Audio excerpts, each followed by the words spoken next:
Hello everyone, we are the Nameless Podcast. I'm your host Ezekiel, and here with me is Mona, and yeah, we are doing Bitch. our Already demonetized. next podcast, like 2 weeks after the last one, technically. Yeah. Because like we're Technically. we should have the transition of Tenshi should have been last episode, but yeah, it didn't finish. Yeah, It was it just literally one chapter away. Fuckers. and it took a few days, but yeah, We got there. Yeah. we got there, and well, we'll start with the anime of Spirit Chronicles and Arifureta. To be honest, let's start with Spirit Chronicles because I want to get this shit out of the way. Episode 3 and episode 4 is just like it's something. It's Something. It's literal course correction. It is course correction. I do. Okay. So let me get this out of the way. Okay. I appreciate that they tried. But it's always about this shit. Okay. We're in volume 7 territory right now. They spent 3 volumes in volume. They spent 3 episodes in volume 6, and half of that was course correcting between volume 4 and volume 5. No. First, so we got like 12 episodes, right? For season 2. So episode 5 is volume 6, looking at the Liselot with the carriage thing. That's where it starts, of course. Yeah, we're getting close to volume 7 territory. I mean, at least like it's a 4-episode like split, looking at it. I mean, it's not bad. At least. It's not bad. Given everything, I don't hate it. I just they can't really fix what they fucked up in season 1. Yeah, and they did everything they could to course correct with volume 4. But yeah, now they did everything they could, and that's why I mean, like, I really appreciate that they tried. I mean, they tried, but still, I mean, I don't know what's gonna happen beyond that.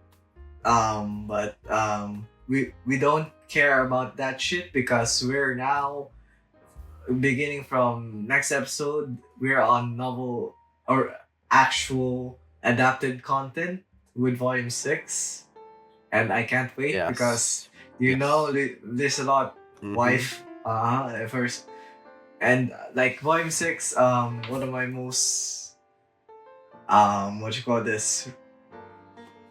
most read volumes, one of the most read volumes in the series. I reread, like back then when I was obsessed with Spirit Chronicles, I reread volume 6 and volume 7, and I have no idea why.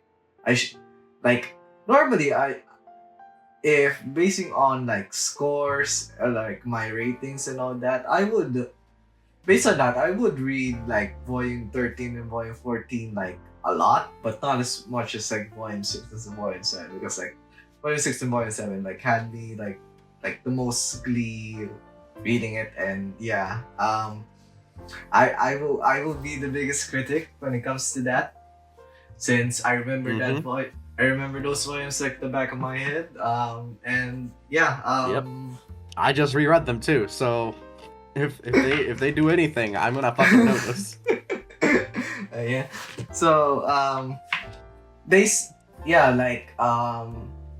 honestly, if we can shrink down like our thoughts on Spirit Chronicles, would you say it's an course correction?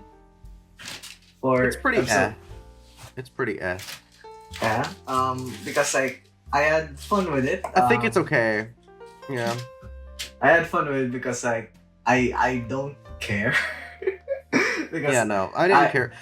They already fucked up with season 1, and Yeah. I really do appreciate that they tried. That's like the biggest thing they could have done is instead of ignoring it, they actually fucking tried. Yeah. Well, at least hopefully after getting Miharu and the others to like volume 8, right? Meeting them again because for now it's just Celia, Rio, and Yeah. Aisha. I did notice that they kind of took a little bit of volume. Didn't they? Did they not take a little bit of volume 8 content? Like it felt like they slightly. I don't remember. When did Celia meet the others in the light novel? Even though I just reread this, it feels like volume 7 or volume 8, if I'm remembering correctly. Pretty sure it's volume 8 that Celia actually meets the Stonehouse gang. Yeah, volume 8. I see Rio and Latifah. Then yeah, with the Spirit gang. Yeah, it's the bat scene with I think okay, yeah. Volume 8. Oh, yeah. Oh shit. What happens if they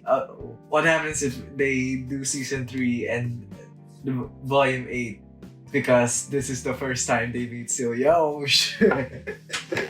That is something that I realized.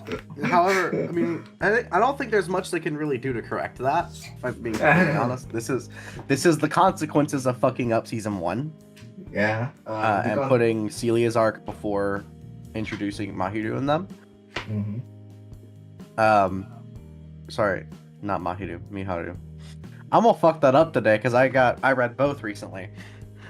I am gonna fuck that up today. That's the consequences of having that arc before it should have been. But I'm interested to see what they do with Volume 8 at this point now. I mean, we ain't getting that to like a possible season 3, so thank God. Thank God. Thank God. So at the very least, hopefully next so looking at volume 6, they already adapted the things where like Rio went shopping with Celia, so and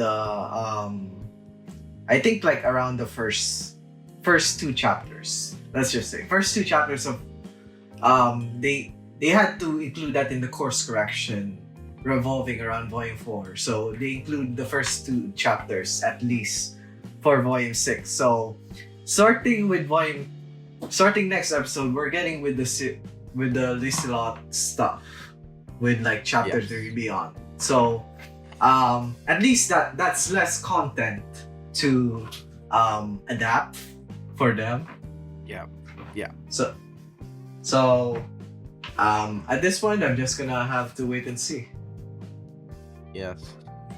I have little faith, but I'm like they can do this well, because this is at this point they've course corrected for the most part. Yeah. And so, that's all we have to say, right? With Spirit Chronicles. I do think episode 3 really. I did like the fact that in episode 3 they kind of just didn't do the voice thing, and then in episode 4 it was there. Like, you know, the problem that we have with episode 1 and 2, with that voices overlapping so much. I feel like episode 4 really fixed that dilemma, because even though it was still there, the second voice, so to speak, was lowered. Like it was at a very lower volume, and I think that works. It works that way. Yeah, I have a feeling that that's what they were going for initially, but they just turned it up too loud. So it's not like as unsettling, and it's not as like annoying. it's not annoying. It's there and it's noticeable, but it's like it's a cool little thing now. They kind of fixed the problem that I had with it. And if it's the same thing now, if it changes back to the way it was, I'm gonna have a problem with it because you just nailed it in episode 4. So what the fuck's going on? I mean, at the very least, we ain't seeing Miharu and the others, so we aren't gonna get that again. Just so you know, we're not gonna get that again. Yeah. So, but at least we're leaving it off on a good note. And to my knowledge, by the time they get back, they will have learned the Straw region, the Straw language as well. Yep. So I don't think we're gonna be hearing that again. Yeah, hopefully. Unless there's like maybe I'm confused. Maybe it's the side stories after those volumes. Maybe. Because like sometimes they do like a perspective switch with the Spirit Village. That was all in volume 6, yeah, with like the swimsuits and the uniforms and all that. Yeah, like I remember those. Maybe they'll adapt it, maybe not. But yeah. Hopefully, like would you say they are unnecessary content to be adapted? Because I would much prefer like the Lizelot, the Flora stuff, and the Lucius going forward. I feel like it would be nice to see, but I wouldn't be surprised if they cut it because it's not central to the main story. It's just a little extra thing where we get like a little bit of fun time with like it's like a meanwhile scene, you know? It's like meanwhile while this is happening, we have them enjoying life, and I think it's a good break. I think it is a good break. Like, however, when we're focusing purely on the action this season, I don't think we need that break. Yeah, because like we're dealing with the anime medium, not the fucking books. Yeah. Like when you read the books, it's nice to have like a break. See like now, that. I would accept these scenes if there was like an extra episode. If there was an extra episode. I mean, like in like a Blu-ray edition or some shit. Yeah, I know for season 2. Yeah, it would be cool, but it's not necessary. Yeah, I very much doubt that as well. So, yeah, guess that's it. Yeah. To be honest, you're gonna have. Do you remember Volume 7 of Arifureta? More.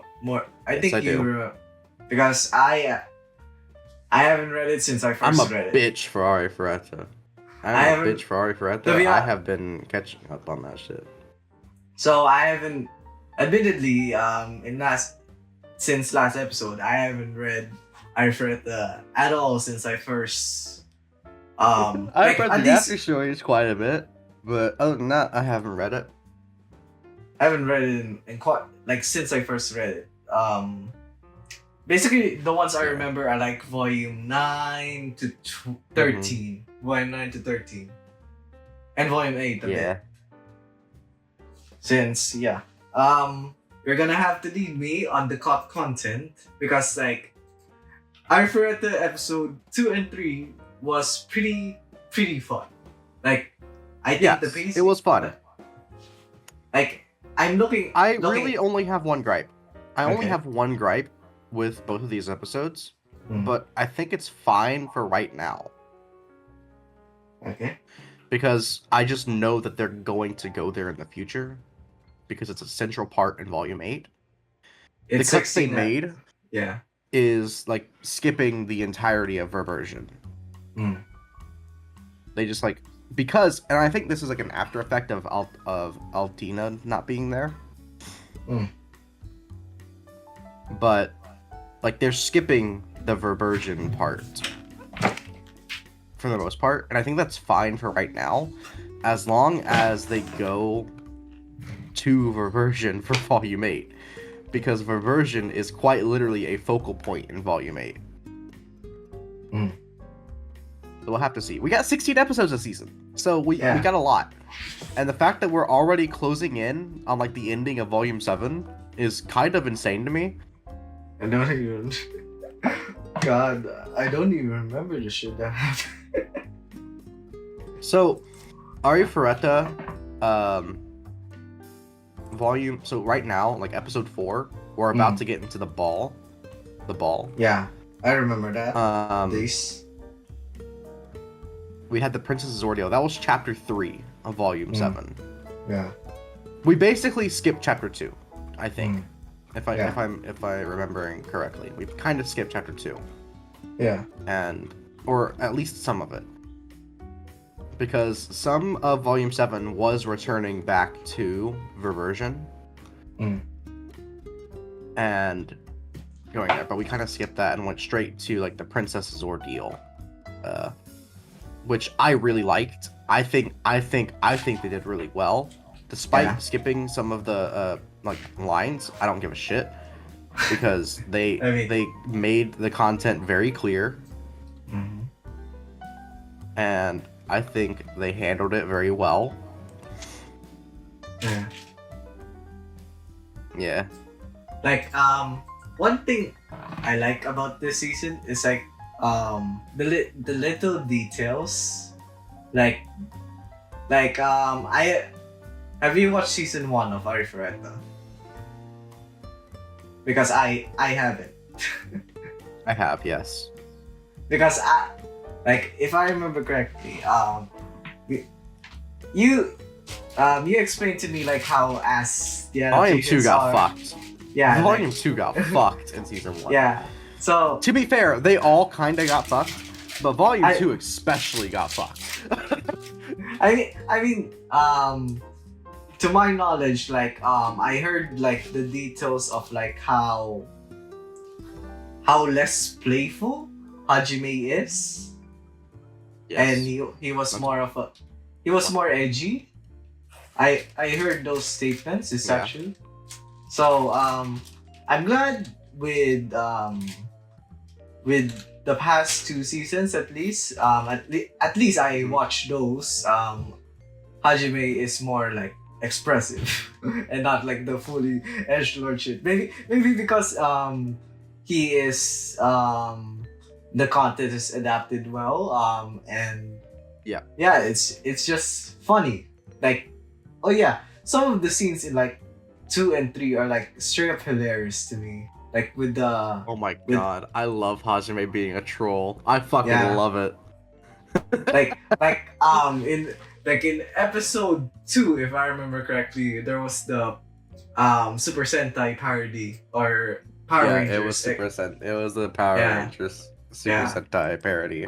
I fucking love that parody so much because it's such a funny moment where Hajime just gets to embarrass people that he doesn't like. It's so good. And Shizuku is just so fucking cute. Holy shit. Like, man, Shizuku being embarrassed was so good. That scene was really good. And I'm actually liking this adaptation quite a bunch, as much as I dislike the fact that Verversion is kind of fucked right now. I do like this adaptation. Yeah. The comedy like they're cooking. Yeah, comedy is on point. I feel like I'm the only problem is that I think I voiced this online as well, where I'm kind of worried. I am kind of worried that we're about to end Volume 7 next episode, and I don't want that to happen. I want there to be at least one more episode, so we get like a 5. What is it? A 5? We have 16 episodes a season, or is it 14? 5-9 split. 16? It'd Yeah, be a 16. 5-9 split. 16? No. That's actually a 5-11 split. Oh yeah. Yeah, 5-11. That's like perfect world in my mind is a 5-11 split. To be fair, like, because Volume 8 is so much content. To be fair, Volume 8, okay, they won't adapt Volume 9. Like, first of all, they won't adapt Volume 9 without. No. If they do, I am actually going to like throw something, because there's no way that they hype up a 16 episode season for Volume 8, the biggest volume in the series, mind you. I mean, to be fair, in the trailer, at least, and the opening, we haven't seen any Volume 9 content. I haven't seen any Volume 9 content. So we're just doing episode. Which is good. we're doing Volume 7 and Volume 8. That's what I still believe. I believe in the vision of Volume 7 I and believe Volume in the 8. vision. Pray to the lords of the anime adaptation that we do not get any further than this. Yeah. So, at least, I'm guessing, I'm starting to remember stuff from Volume 7 that we're now talking about this. So, I'm guessing 2 episodes for the rest of Volume 7, and we'll have like a sort of interlude with Bregan around like episode 6, episode 7, episode 8, something like that. That's my idea for like how it's gonna work. But we'll just have to wait and see. And for now, I guess we talk about episode 2 enough. At least I want to focus on episode 3, which is like the best. It probably my favorite episode yet because it starts with the flirting. You know, in season 1 and season 2, they didn't. Would you say they focus on like the things going on with Hajime and Yue? Yeah, I love it. Because like in season 2, for me at least, it didn't really show that much. But in season 3, it's season 3 episode 3. It showed like, man, like they're not holding back. They're really adapting. They're adapting everything. All the what you call this the hints. I think that's the word. The hints of them regularly. Oh, they're rabbits. Yeah, they're rabbits. Yeah, like, and they make that known in this episode. Also, can I just say something really funny? I love the bleeps. I fucking love the bleeps. It is so funny. I love. Okay. Did Hajime really like say bleeps in the novels, or like I'm not. I don't think he did. I don't think he did. I just love it so much because it's so funny. What was bleep supposed? I'm just imagining fuckers, like something like that. No, it's probably a lot more crude.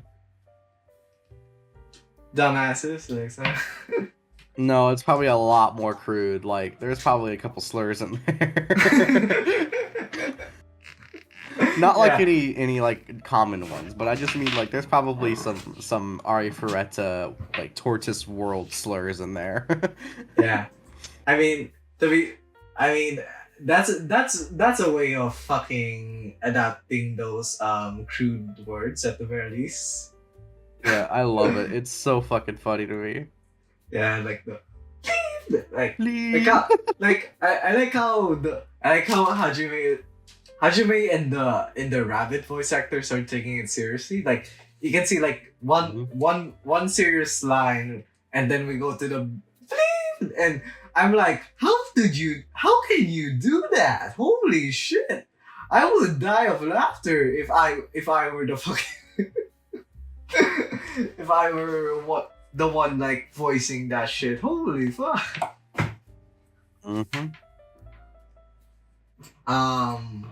At least the Princess ordeal was adapted well.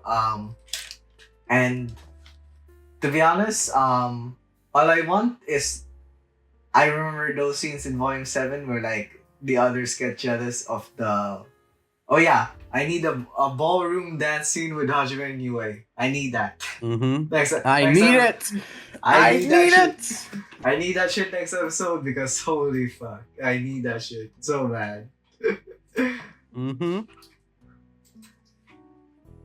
I must have it. I fucking must have it. Yeah. Okay. Is that enough or? I'm actually going through Volume 7 to see if I can find the bleeps. Yeah. Go on, man. It's gonna be so funny if it's just in the novel. It's actually going to be fucking hilarious. Okay, that's Rip. Damn. All right. So there's no bleeps, but there's got to be some words that they had to bleep out. I don't remember what words they are, for me honest. All right, time to reread Volume 7. I mean, if you can do it in like 5 minutes, be my guest. I'm willing to wait. No, I'm not gonna. I'm not gonna do it in 5 minutes. That'd be dumb. I mean, just skim through it, dog. Mm-mm. I mean, I did. I skimmed through it. I didn't see anything. All right. So what's next? Okay, so one final thing I want to talk about, in regards to Arifureta is how intentionally what you call this, intentionally great timing Hajime is. Like, remember that shit with Liliana in the fucking Yeah. in the fucking SA attempt. Mm-hmm. Hajime Yeah. was I think Hajime was watching that shit unfold and just waited for the right fucking timing. I honestly don't know. I feel like he was scouting and happened to come across it. I feel like that's the thing, that he just happened to be there at the right moment to stop it. I doubt that because you can see there's probably a camera in that metal spider, but I don't remember like the details from the novel. So I don't remember exactly, like, if it is right moment at the right time, he was just waiting. It is possible he was waiting to see it play out and didn't want this type of event to happen. Yeah. So he just intervened. But yeah, I don't know. I don't remember in the novel specifically. But they will confront it in the next episode, because we get a dance with Liliana too. Okay. After this, Tenshi, I think. Tenshi. Yes. Okay. Volume 10, bitches. So surprisingly, I think in quite a while, it was a very long time period, since from the start of the volume till the end of the volume. 3 months. It was 3 months. Was it 3 months? Because like December, January, like it was like 2 months, because it went from like Mahiru's. Give me a second. Mahiru's birthday was like December 6th, 6th or 4th, something like that. Then it ended in like Valentine's Day, which is like February 14. So a little over 2 months, but not exactly like 3 months. Sorry, I'm back. Family walked in and I had to have a conversation with them. Yeah, it's fine. Sorry, what were you saying?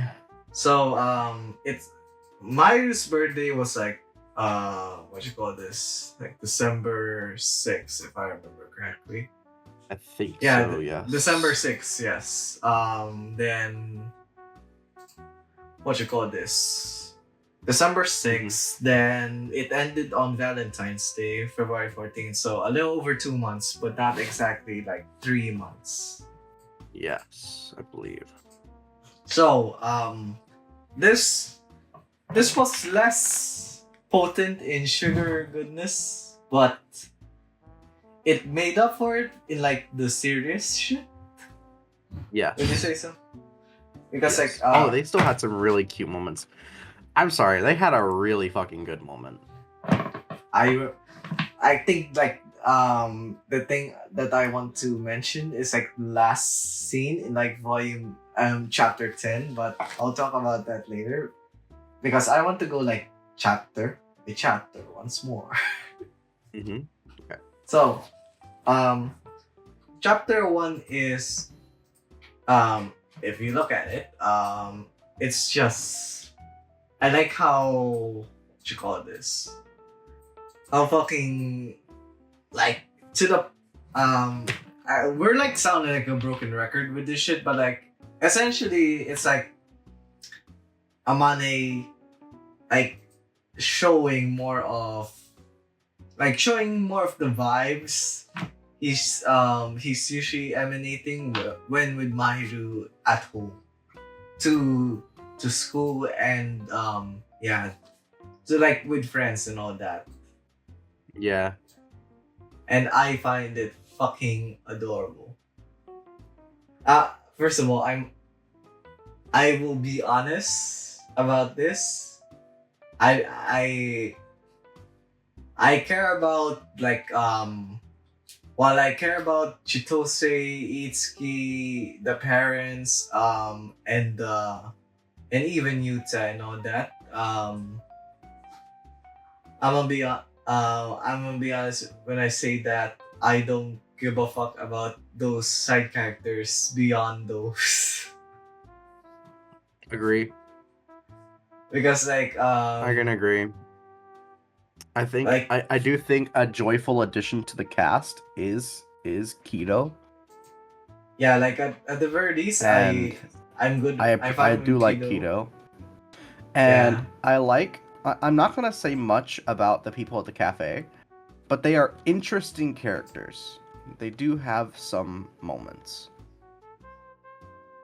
Outside of that, though, I feel like there's not much to their story. It's just kind of there.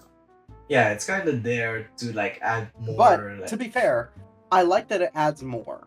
I do like that it adds more, and it's interesting. To be honest, okay, let's just say last volume was about Mahiru's and with the what the fuck Mahiru's struggles and with Koyoki and all that. This volume, I have a feeling we're gonna have another volume in the future that bumps heads with Mahiru's parents, but I don't think we're gonna see that for a while. Yeah. So for this, okay, since most of the early chapters were about Mahiru and Amane just being the cutest couple as they are, as always, and all that. I love how their relationship is like going more forward than expected. But man, Amane again, fuck her already. Just fuck already. We have that in agreement. Just do it. Amane, get rid of that reasoning. She wants it. Dude, she damn near invited him this volume. Yeah. Like, could have been a Christmas present, if you know what I mean. Yeah. Yeah. Shit, man. Amane, we're Let's hope next volume takes place over like a fucking 6-month gap. I want that shit. I want them like back at his birthday. Yeah, I'm actually really interested. What are they gonna do for the next several volumes? Because it's wrapping up. Like it's not wrapping up in the entire story, but like it's getting to places where there's not much concise storytelling that needs to happen. Yeah. There's not like a considerable chunk that needs to happen within like a 1 month time period. Exactly, because like because most of the events that happen in the early volumes, you can't repeat that shit. It's gonna be boring. It's gonna be boring moving forward. So you have to do time skips, essentially, whether it's gonna be the conflict with how the conflict will resolute itself with Itsuki, Chitose, and Daiki, or whether it's about Mahiru's parents. Those are like the only interesting volumes that's gonna move forward.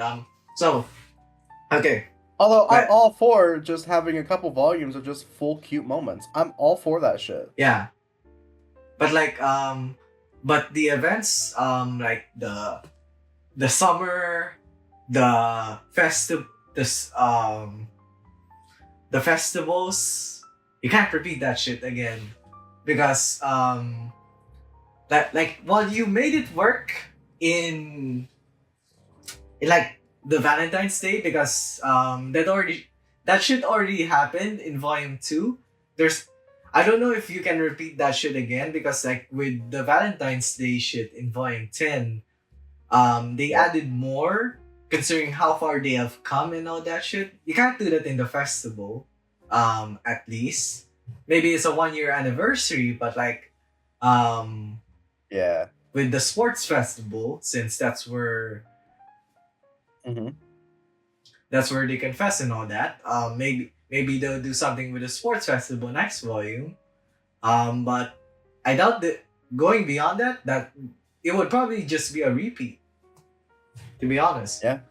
So But you know what? I'd be fine with that because I want more I cute moments between Mahito and Anime. no no Anime? no Amane? no because first of all I want them at third year already. We're at 10 volumes in. I'm as impatient as a motherfucker. I want to see right them now. with kids now. Yes, exactly. I want to see them with kids. I want to see them fuck and all that shit. Am I crazy? I actually genuinely think that we are going to get an adult life, like in this First of all, series. I would not be surprised. Yes. First of all, I'm expecting Tenshi-sama to either end with wedding, because the other has been teasing it for a while. They want a fucking wedding dress for Mahito. They want I a need wedding, and Yeah. you know what I also see. Mm. What would they do past the wedding? They're Yeah. gonna have a honeymoon. Yeah, and I need They're that shit. going to have a honeymoon. First of all, I need that shit. I'm so bad because those are like the most potent moments of fucking sugar goodness. I need that. I need them at third year quick.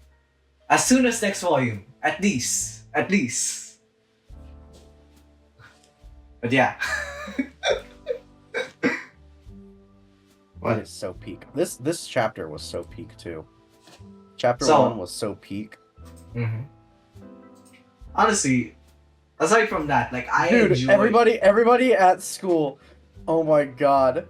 People at school actually thought that they fucked. Yeah. Because It like was so good.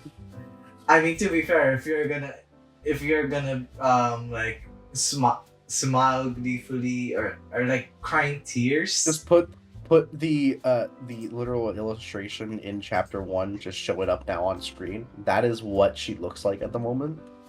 And it's just like, holy shit. If I were there, if I were in that classroom, I'd be like, they fucked. They absolutely fucked. I mean, not knowing the context that she fucking cried a lot because of the Koyuki stuff. But yeah, Yeah. there would be a Listen, like, whenever Mahiru basically blatantly goes, he gave me a birthday present that I will never forget. Yeah. People are going to assume, especially because they never reveal about her past. Yep. So they're going to assume one way or another he Yeah. made her cry. Yeah. Shit, man.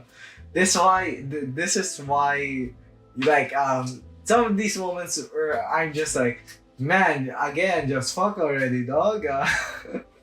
Just fuck Okay. already. Okay. Let's actually be serious. Let's talk about the thing. Chapter 2. The main. No. Chapter 1. Most.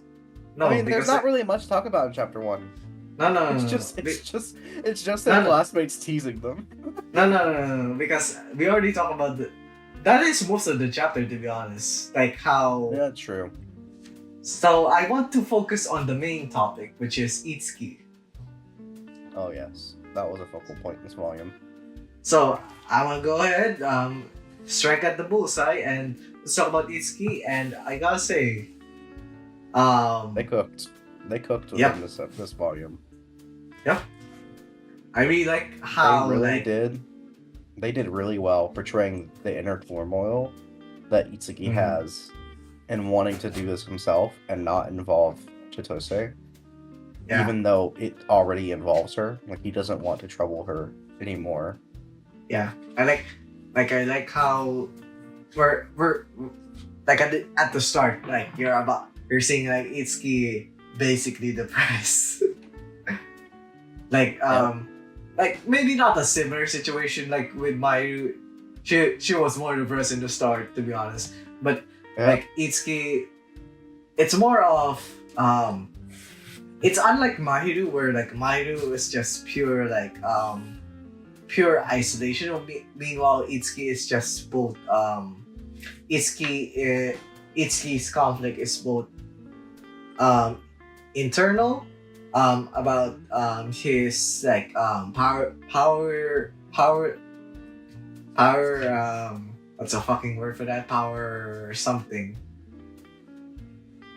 Powerless. Powerless. Yeah, powerless about the situation and the anguish with him and the conflict. The ongoing conflict with his dad.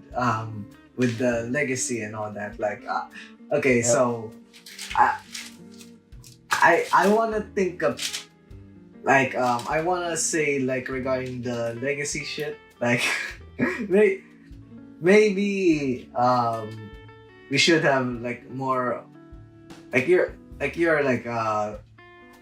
studying like psychology, right? Yeah.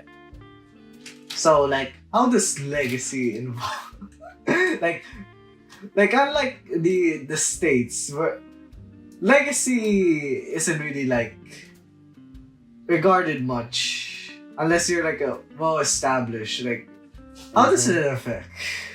It's like a what you call this? It's like a different kind of shit for me because I don't live in a fucking household like that. My household is like similar to Amane's, to be honest. And I'm grateful for that.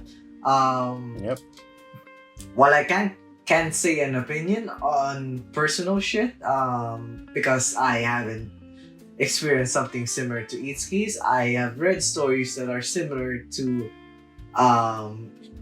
similar to what Itsuki is going through, and it all revolves around legacy. And it's for me until now it's still like hard to comprehend.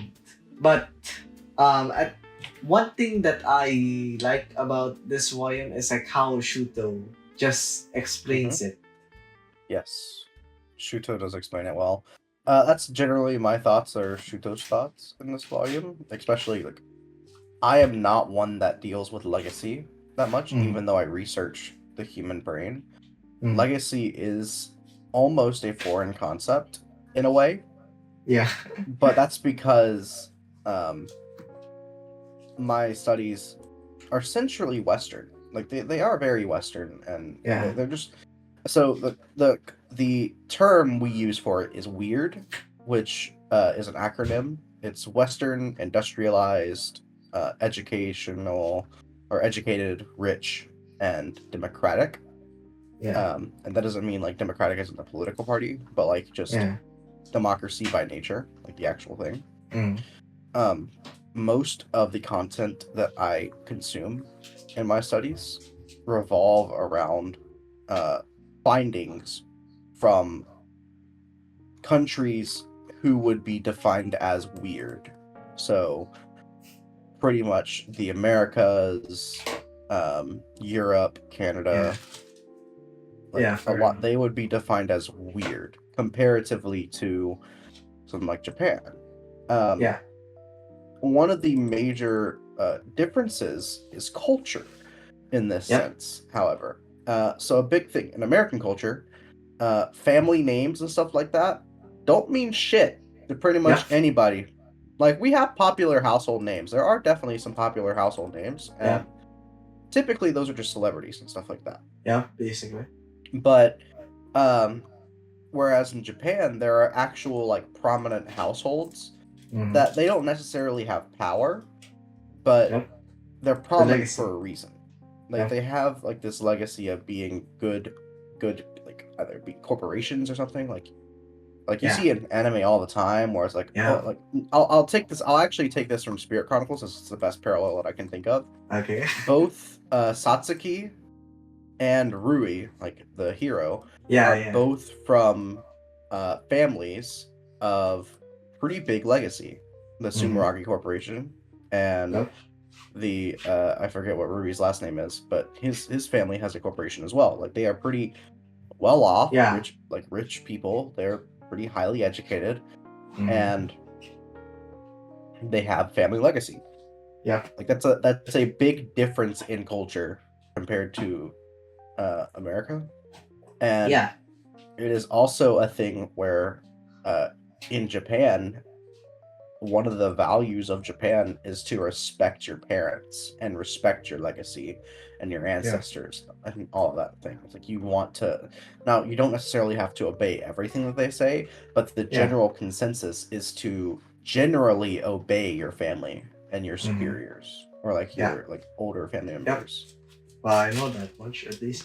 So like well I live I live in Asia. I'm a fucking fool boy. Yeah. Live in Asia, but my culture is very far from what Japan or like what Eastern, not just Japan, the other two as well. You already know who are the other two, but yeah, it's far from the Eastern Asian side of how we treat families. So like usually in our country, while we do have the generally same shit with respecting parents and elders and all that, we don't. It's more similar to Western where we just don't care about household names or like legacy with household names with legacy. It's more like it isn't that strict like it isn't that strict with history. You're either you live your it's the culture where like you live with your parents you live with your parents or your parents live with you kind of shit. That's how our culture goes. And yeah, like if a if a, it's like how Shuto said it. I think Shuto said it best. If my line if my line fucking dies, that's fine. Like we don't have a legacy big enough to uphold. It's the similar to like how families here function, but it's like replace legacy big enough to uphold to like no legacy at all. If a family line dies, they just die. And most of the time, you wouldn't care about that unless you're like involved politically and all that. So yeah, that's why I love how while it's confusing in regards to how Itsuki, like this is like my first time seeing conflict in relation to like while I've seen legacy how passing on legacies kind of stories in these anime, manga and all that, I've never seen like a situation like Itsuki where it's like unless you're like the closest thing you would do is like a battle shonen, like those kind of shit, but it's not at all similar to Itsuki's. It's very different. Like it like you don't have to fight your fucking father to like overcome everything and all that. Like this is a real story. First of all, like we consider Tenshi a romance, but it's a real human story.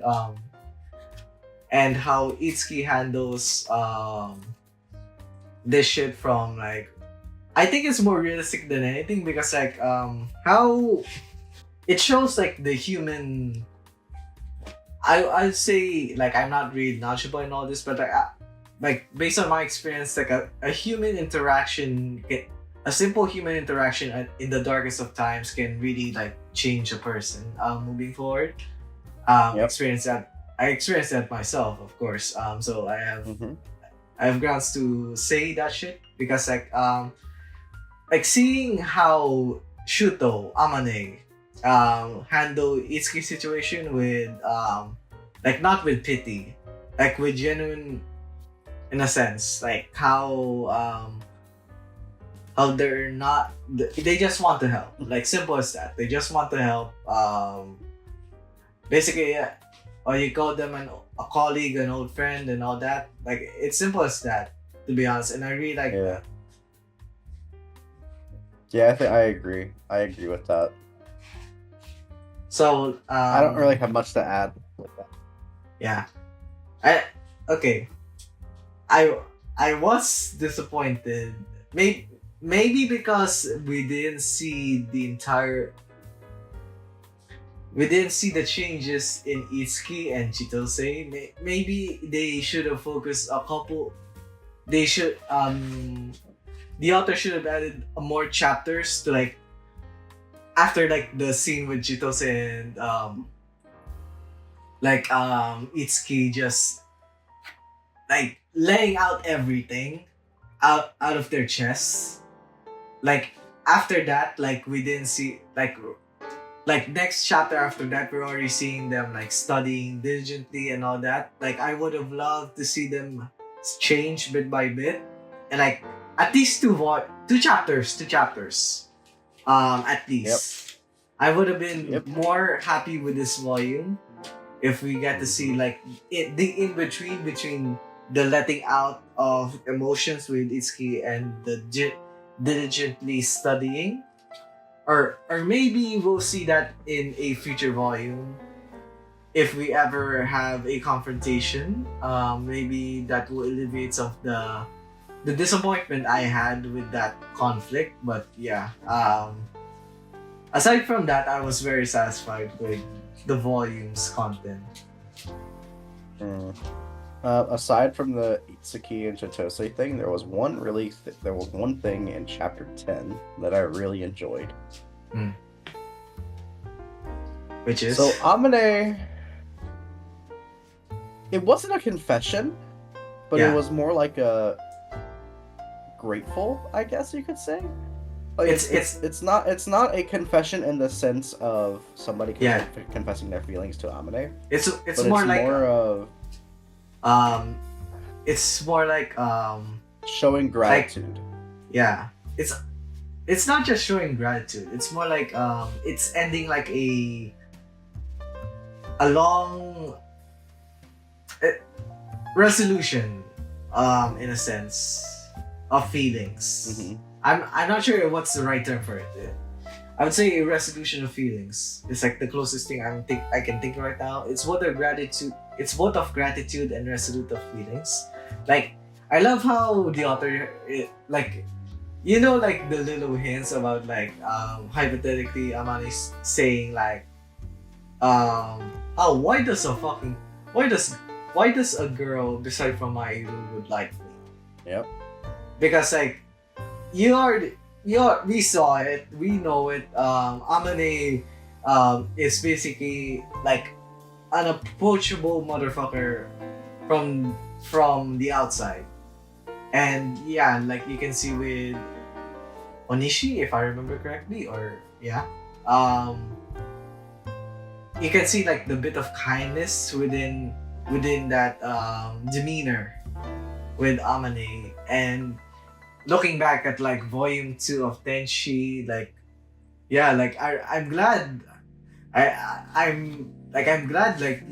they made a callback to volume 2 with the soup incident thing. Like I love that because like aside from Spirit Chronicles, Tenshi is a series that I remember back in my head, especially the early volumes.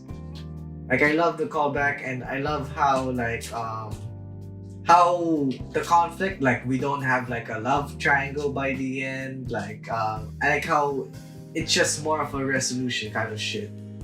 Yeah, I really like that it's just resolution. There's no need for it to delve any deeper than just having it be there. And I honestly think that this will be a catalyst to improve his confidence. Because it's like, oh shit, other people do actually like me.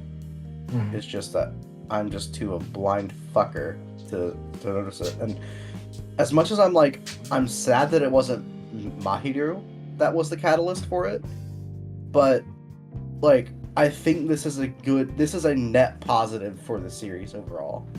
Yeah, like to be honest, I'm glad it's not Mahiru because you have to involve another girl for it, and I'm more glad that it's a girl that we are familiar with. We're at least familiar with, because like at least this event didn't came out of nowhere. It was all the way back in volume 2. So I'm glad for that, first of all. And yeah, it shows like Amane is still while trying to be independent is still like a easily fragile human being when it comes to dealing with emotions. And in a sense, Mahiru is his pillar as much as Yeah. he is to her. Yep. So yeah, overall, like I would give like the Mahiru and Amane content like a 10 out of 10 as per usual. Because like how it just expands on the relationship. Like for every volume, we're getting to see more aspects of how their love is like damn near unbreakable at this point. Like you, like it. The moment they sound like a broken record, you just know they just are madly falling in love with each other, like damn near soulmates, like like all that shit. And I like that.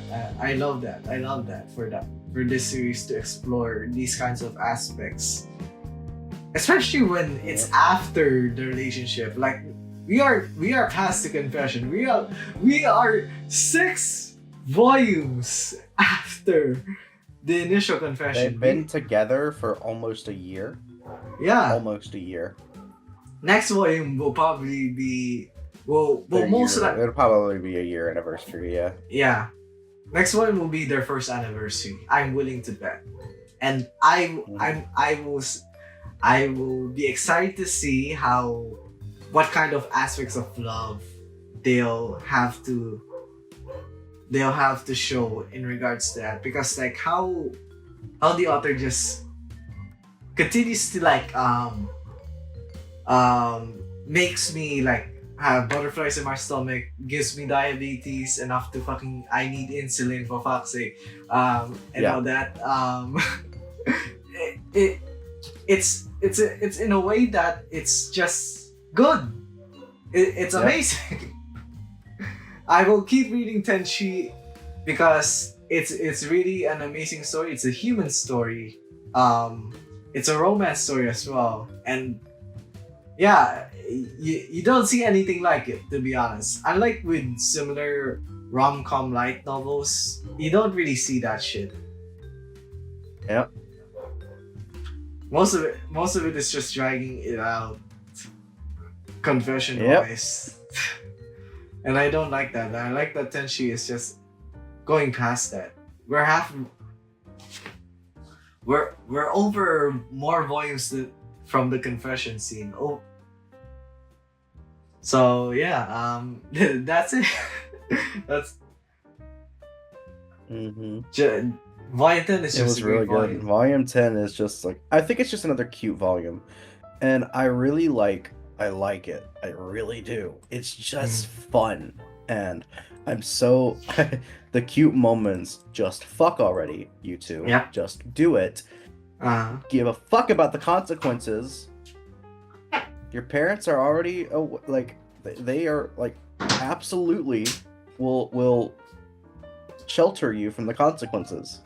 To be honest, I'm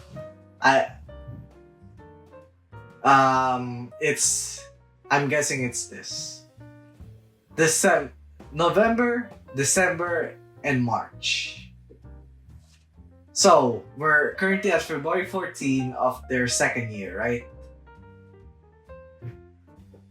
I think so. Yeah, February 14 of the second year, that's where Volume 10 ends. I'm willing to bet the November Amane's birthday, December Mayu's birthday, and graduation. All of those are third year.